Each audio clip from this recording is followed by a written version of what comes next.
28 November 2025 তুরস্কের শিন উপকূলে একটি উচ্চ গতির জেট চালিত লক্ষ্যবস্তু বিমান উড়ছে আকাশে।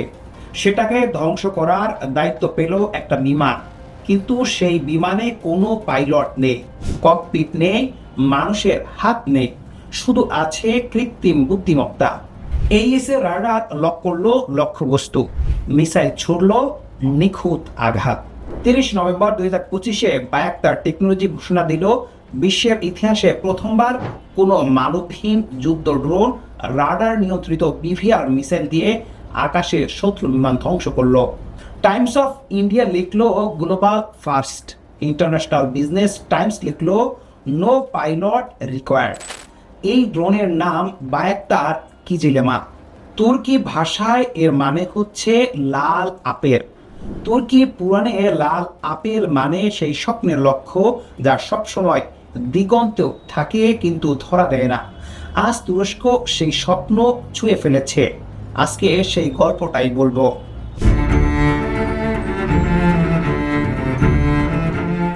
আজকের ভিডিওতে আমরা জানবো কিজেলমা কি এবং কেন এটাকে পাইলটহীন যুদ্ধ বিমান বলা হচ্ছে। 2025-26 সালে এক বছরে কতগুলো ঐতিহাসিক মাইলফলক পার করলো এই ড্রোন। পৃথিবীর প্রথম স্বায়ত্তশাসিত গঠনবদ্ধ উড়ান কি ছিল এবং কেন এটা ভবিষ্যতের যুদ্ধের সংকেত। ইতালির লিওনার্দো কোম্পানি কিভাবে এই ড্রোনের সাথে মিলে কে সোয়ান প্রকল্প করছে, আর সর্বশেষ এই ড্রোন কেন বাংলাদেশের মতো দেশের জন্য একটা গুরুত্বপূর্ণ বার্তা বহন করছে। আগে একটা মূল প্রশ্নের উত্তর বুঝে নেওয়া যাক। চতুর্থ প্রজন্মের ড্রোন মানে দূর থেকে কেউ নিয়ন্ত্রণ করছে। পঞ্চম প্রজন্মের ড্রোন মানে কেউ নিয়ন্ত্রণ করছে না, সে নিজেই সিদ্ধান্ত নিচ্ছে। কিজেলমা হলো সেই দ্বিতীয় ধরনের এআই চালিত নিজস্ব সিদ্ধান্ত গ্রহণ সক্ষম যুদ্ধ বিমানের মতো গতি ও অস্ত্র শক্তি নিয়ে। কিজেলমার গল্প শুরু 2013 সালে, যখন বায়াক্তার প্রথম জেট চালিত মানবহীন যোদ্ধা বিমানের ধারণা নিয়ে কাজ শুরু করে। 2021 সালের জুলাই প্রথমবার জনসম্মুখে নকশা প্রকাশ পায়। 2022 সালে টেকনোসফট মেলায় প্রোটোটাইপ দেখানো হয়। এখন পর্যন্ত 5টা প্রোটোটাইপ তৈরি হয়েছে।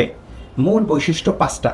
প্রথমত, এটা একটা সিঙ্গেল ইঞ্জিন স্টেলথ জেট, সর্বোচ্চ টেক অফ ভার 6000 কিলোগ্রাম।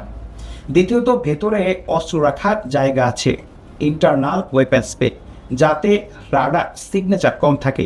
তৃতীয়ত, স্বয়ংসম্পূর্ণ টেক অফ ল্যান্ডিং ট্যাক্সিং ক্ষমতা, মানে কোনো রানওয়ে অপারেটর লাগে না। চতুর্থত, এআই সক্ষম মিশন কম্পিউটার নিজে পরিস্থিতি মূল্যায়ন করে সিদ্ধান্ত নিতে পারে।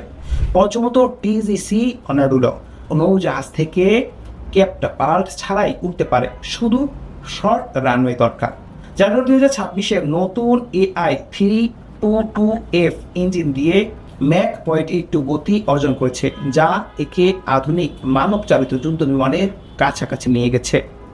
সেপ্টেম্বর 2025 থেকে জুন 2026-এ মাত্র 9 মাসে কিজেলমা যা করেছে তার তালিকা দেখলে চোখ কপালে উঠে যায়। লাইভ অস্ত্র পরীক্ষা। প্রথমবার এসেলসান টুলন নির্ভুল বোমা বহন করে উড়ল এবং লক্ষ্যে আঘাত করল। সেই একই দিনে আফটার বার্নার চালু করে ল্যান্ডিং গিয়ার তুলে উচ্চ গতিতে উড়াল পরীক্ষা সফল হলো। দ্বিতীয় মাইলফলক 20 নভেম্বর 2025, 5টা F-16 বিমানের সাথে একসাথে গঠনবদ্ধ উড়ান। মানবহীন টিমিং কনসেপ্টের প্রথম বাস্তব প্রদর্শনী। সেই ফরমেশন ছিলেন বায়াক্তার ও এসেলসান এর 2 সিইও নিজে যুদ্ধের পরিবেশে। তৃতীয় মাইলফলক 28 নভেম্বর 2025-এ বিশ্বের প্রথম AESA রাডার দিয়ে লক্ষ্য চিহ্নিত করে বিভিআর মিসাইল ছুড়ে জেট চালিত লক্ষ্যবস্তু ধ্বংস করা। চতুর্থ মাইলফলক 28 ডিসেম্বর 2025, আরও একটি বিশ্বের প্রথম। 2টো কিজেলমা একসাথে সম্পূর্ণ স্বায়ত্তশাসিতভাবে ঘনিষ্ঠ গঠনবদ্ধ উড়ান, কোনো মানব নিয়ন্ত্রণ ছাড়া।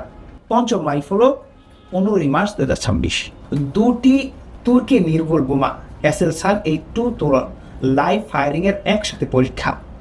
এরপর ষষ্ঠ মাইলফলক 22 জুন 2026, ইতালির লিওনার্দো 346 মানবচালিত ট্রেডার জেট থেকে কিজেলমাকে নিয়ন্ত্রণ করার পরীক্ষায় সফল। প্রকল্পের প্রথম পর্যায় সম্পন্ন। এবার একটু গভীরে যাওয়া যাক।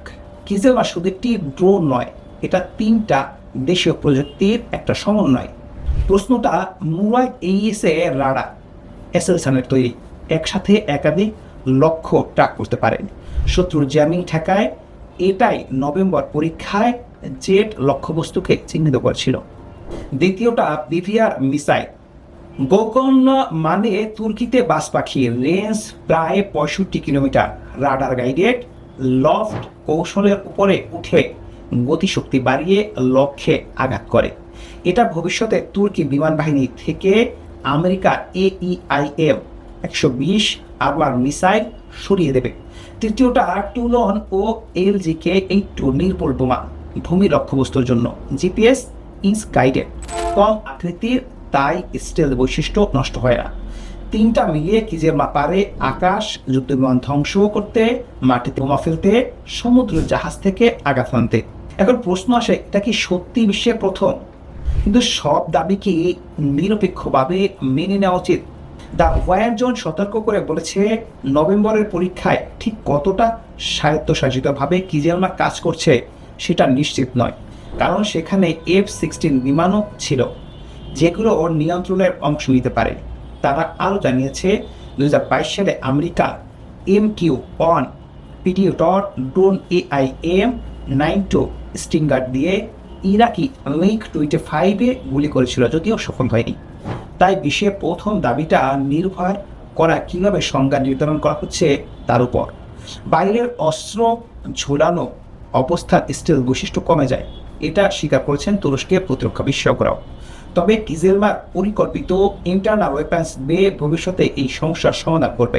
সবচেয়ে বড় সীমাবদ্ধতা এর ইঞ্জিন। এখন এই ইউক্রেনীয় AI-3222AF ইঞ্জিন ব্যবহার করা হচ্ছে, সেটা দীর্ঘমেয়াদী তুরস্কের নিজের হবে না। কান এর PF-3500 ইঞ্জিনের মতো কিজেলমার জন্য দেশীয় ইঞ্জিন প্রয়োজন, যা এখন উন্নয়নের পথে আছে। কিজেলমার সবচেয়ে বিপ্লবী দিক হল তার সমুদ্র থেকে উড়ার ক্ষমতা। তুর্কি নৌবাহিনীর TGC Anadolu জাহাজ এটা কোনো সাধারণ যুদ্ধ জাহাজ নয়, এটা এমন একটা যুদ্ধ জাহাজ যেখান থেকে কিজেলমা কেট পাল্টা ছাড়াই করতে পারবে।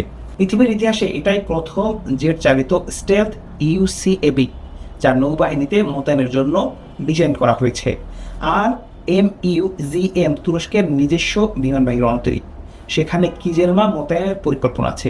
ভবিষ্যতে K-SWAN প্রকল্প ইতালির লিওনার্দোর সাথে কান মানবচালিত বিমানের সাথে একসাথে কিজেলমা পাল একটা সমন্বিত যুদ্ধ ইউনিট হিসেবে কাজ করবে।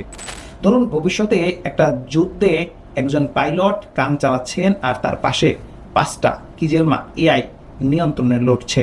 শত্রুর জন্য এটা 5 গুণ সমস্যা, 5 গুণ লক্ষ্যবস্তু, 5 গুণ ঘনিষ্ঠ।